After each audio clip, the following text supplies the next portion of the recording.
the woman suddenly noticed a man running toward her in a sinister manner. Before she could recover from her shock, he tackled her to the ground.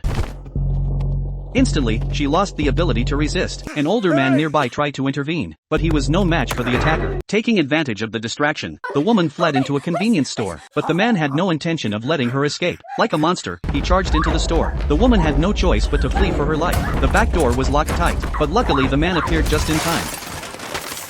Seizing the moment, she dashed out and jumped into her car. The man caught up quickly, smashing the window with a punch. In the nick of time, she started the engine and sped away, narrowly escaping. Even then, he refused to let her go, chasing after with arms outstretched. The next instant, disaster struck.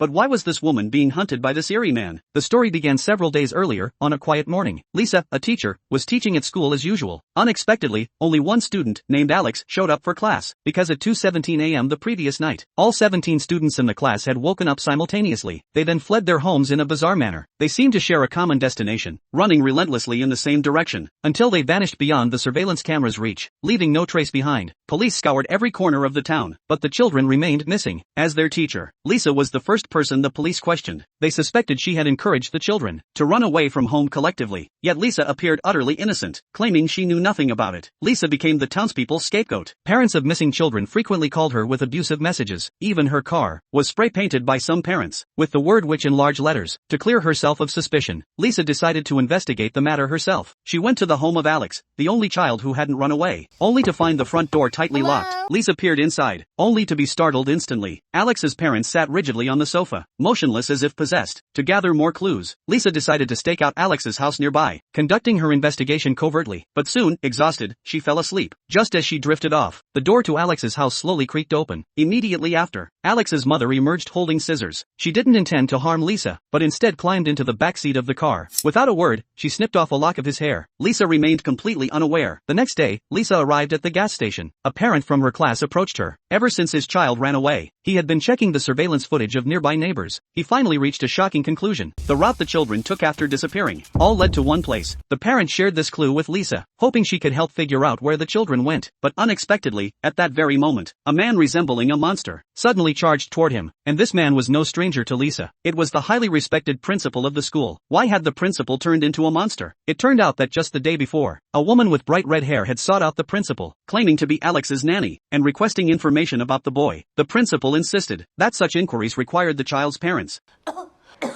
He offered her a glass of water. A bowl, please. A bowl? But she unexpectedly demanded a bowl. Before he could react, she produced a strange object, and swiftly slit her own palm, dipping it into the water. The principal's friend, convinced she was insane, attempted to escort her away.